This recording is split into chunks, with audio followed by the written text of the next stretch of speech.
2022 সালে প্রাথমিকের টেট পরীক্ষার প্রশ্ন ভুল বিতর্কে পর্ষদের রিপোর্ট জমা পড়ল হাইকোর্টে। বিচারপতি রাজাশেখর মান্থার পর্যবেক্ষণ, তারপরেও প্রশ্ন ভুলের অভিযোগ বাড়ছে। এখন 23টি প্রশ্ন ভুল বলে অভিযোগ উঠেছে। এই অবস্থায় মামলাকারী পক্ষকে এক জায়গায় বসে কমন অভিযোগগুলো এক জায়গায় আনার নির্দেশ হাইকোর্টের।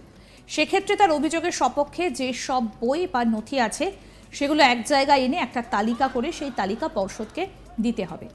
পর্ষদকে সেই তালিকা তার এক্সপার্টদের দিয়ে দেখিয়ে মতামত নিতে হবে। তারপরে এই সব প্রশ্ন নিয়ে তাদের রিপোর্ট দিতে হবে পর্ষদকে। প্রতি প্রশ্ন ধরে ধরে পর্ষদ এক্সপার্টদের তাদের মতামত এবং তার ভিত্তি কী তা জানাতে হবে লিখিতভাবে। পরের 3 সপ্তাহের মধ্যে ওই রিপোর্ট দিতে হবে আদালতে।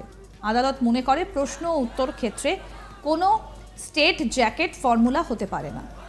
এটা এক এক রাজ্য বা দেশ ভেদে অর্থবদল হয়। তাই কোর্ট নিজেও কৌতূহলী এই নিয়ে এক্সপার্টদের মতামত জানতে। আদালতের স্পষ্ট নির্দেশ, এই 23 বিতর্কিত প্রশ্নের বাইরে নতুন করে আর কোনো প্রশ্ন নিয়ে অভিযোগ তোলা যাবে না। 2022 সালে টেট পরীক্ষার প্রশ্নপত্রে ভুলের বহর বাড়ছে।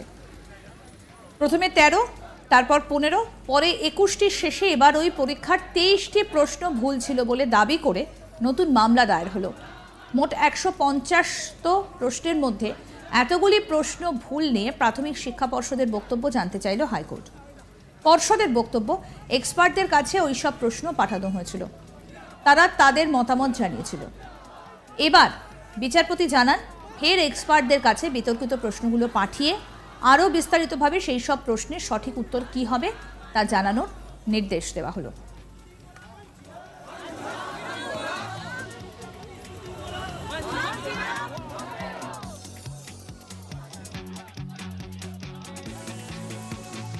আমাদের প্রতিনিধি মানস নস্কর কি প্রতিবেদন তুলে ধরলেন, আসুন দেখি।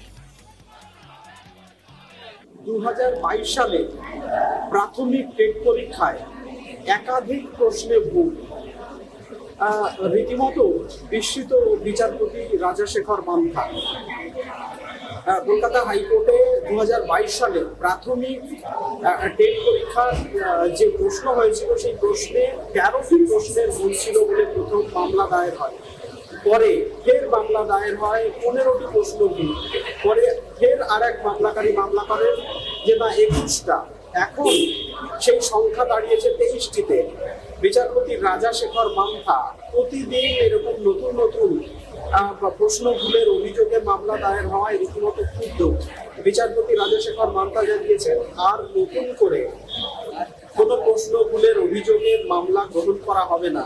কিন্তু আপাতত এখন যে 23টি প্রশ্নের ভুল বলে অভিযোগ, সেই 23টি প্রশ্নে আদৌ ভুল আছে কিনা, সেই প্রশ্নের কোথায় ভুল আছে সেই সংক্রান্ত বিষয়ে প্রাথমিক শিক্ষা পর্ষদকে বিশেষজ্ঞদের রিপোর্ট 3 সপ্তাহের মধ্যে প্রাথমিক শিক্ষা পর্ষদকে আদালতে জমা করার নির্দেশ দিয়েছেন বিচারপতি রাজাশেখর মান্থা। প্রাথমিক শিক্ষা পর্ষদকে বিচারপতি নির্দেশ দিয়েছেন এই 23টি প্রশ্ন আদৌ ভুল আছে কিনা বা কোথায় ভুল সেই সংক্রান্ত বিষয়ে বিশেষজ্ঞ কমিটি তাদেরকে দিয়ে এই বিষয়ে যাচাই করে সেই রিপোর্ট আগামী 3 সপ্তাহের মধ্যে কলকাতা হাইকোর্টে জমা করতে হবে বা দাখিল করতে হবে। এই রিপোর্ট আগামী 3 সপ্তাহের মধ্যে। বিচারপতি রাজাশেখর মান্থার বেঞ্চে প্রায় 500 জন পরীক্ষার্থী 2022 সালে একাধিক প্রশ্নে ভুল রয়েছে এই অভিযোগে মামলা দায়ের করেন। সেই মামলার শুনানিতে বিচারপতি রীতিমতো বিস্মিত বা বিস্ময় প্রকাশ করেন যে প্রতিদিন নতুন নতুন করে প্রাথমিক শিক্ষা পর্ষদ যে টেট পরীক্ষা নিয়েছিল তাতে প্রতিদিন নতুন নতুন করে প্রশ্ন ভুলের অভিযোগে মামলা দায়ের হচ্ছে। বিচারপতি বলেন যে প্রাথমিক শিক্ষা পর্ষদ যে টেট পরীক্ষা নিয়েছিল সেই প্রশ্নের যে উত্তর, তাতে তার উত্তর যে একই রকম হবে এরকম বলা যায় না। তার কারণ কি, বিভিন্ন সময় দেখা যায় যে একই প্রশ্নে হয়তো অন্যরকম উত্তর হতে পারে ভিন রাজ্যে বা রাজ্যের পরিপ্রেক্ষিতে। সেই প্রশ্নের উত্তরে কিছু কিছু প্রশ্নের ক্ষেত্রে উত্তর আলাদা হতে পারে, সেটা হওয়াই স্বাভাবিক। কিন্তু বিচারপতি পুরো বিষয়ে প্রাথমিক শিক্ষা পর্ষদকে নতুন করে এক্সপার্ট কমিটি বা এক্সপার্টদের রিপোর্ট দাখিল করার নির্দেশ দিয়েছেন আদালতে। এর আগেও বিচারপতি নির্দেশ দিয়েছিলেন প্রাথমিক শিক্ষা পর্ষদ সেই রিপোর্ট এদিন আদালতে দাখিল করে। তার সত্ত্বেও ফের দেখা যায় এর আগে প্রাথমিক শিক্ষা পর্ষদের আদালতে প্রাথমিক শিক্ষা পর্ষদের বিরুদ্ধে 21টি প্রশ্নে ভুলের অভিযোগ ছিল। এখন দেখা যাচ্ছে সেই অভিযোগ, সেই প্রশ্ন ভুলের সংখ্যা 21-এর পরিবর্তে 23-এ দাঁড়িয়েছে। এখন চাকরি প্রার্থীদের দাবি 21 নয় 23টি প্রশ্নে ভুল রয়েছে। বিচারপতি মান্থা পুরো বিষয়টি প্রাথমিক শিক্ষা পর্ষদকে এক্সপার্ট কমিটি দিয়ে খতিয়ে দেখার নির্দেশ দিয়েছেন। প্রসঙ্গত এখানে বলি যে 2014 সালে প্রাথমিক টেট পরীক্ষার 6টি প্রশ্ন ভুলকে কেন্দ্র করে কলকাতা হাইকোর্টে মামলা দায়ের হয়েছিল এবং সেই মামলায় বিচারপতি তৎকালীন কলকাতা হাইকোর্টের বিচারপতি সমাপ্তি চট্টোপাধ্যায় নির্দেশ দিয়েছিলেন যে বিশ্বভারতীর একটি এক্সপার্ট কমিটিকে দিয়ে সেই বিষয়টি যাচাই করার এবং কমিটি রিপোর্ট দেওয়ার পর বিচারপতি সমস্ত পরীক্ষার্থীকে ওই 6 নম্বর দেওয়ার নির্দেশ দিয়েছিলেন। তারপর সেই নিয়ে বিতর্ক তৈরি হয় যে সেই নম্বর আদৌ সবাইকে দেওয়া হবে না শুধুমাত্র যারা মামলা করেছিলেন তাদের। এরপর সেই নম্বরের ভিত্তিতে প্রাথমিক শিক্ষা পর্ষদ বেশ কিছু চাকরি প্রার্থীকে প্রাথমিক শিক্ষক হিসেবে চাকরিতে নিযুক্ত করে। পরে সেই নিয়ে বিতর্ক তৈরি হয়।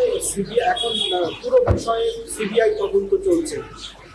সেই নিয়োগের মধ্যে স্বজন পোষণ করা হয়েছিল, পিক অ্যান্ড চুজ নীতি নিয়েছিল প্রাথমিক শিক্ষা পর্ষদ বলে অভিযোগও দায়ের হয়েছিল এবং সেই পুরো নিয়োগ প্রক্রিয়ার উপরে এখন সিবিআই তদন্ত চলছে।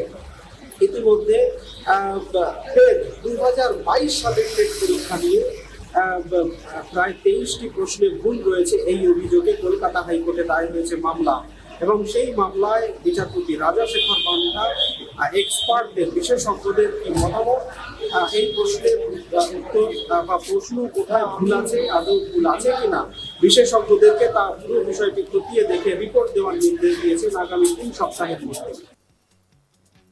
2022 সালের প্রাথমিকের টেট পরীক্ষার প্রশ্ন ভুল বিতর্কে এবার পর্ষদের রিপোর্ট জমা পড়ল হাইকোর্টে। বিচারপতি রাজাশেখর মান্থার পর্যবেক্ষণ, তারপরেও প্রশ্ন ভুলের অভিযোগ বাড়ছে।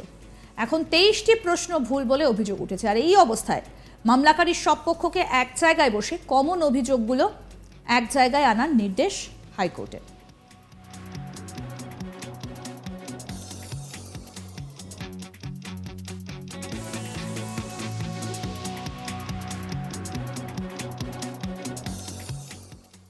আরও আপডেট পেতে দেখতে থাকুন আজ তাক বাংলার ইউটিউব চ্যানেল।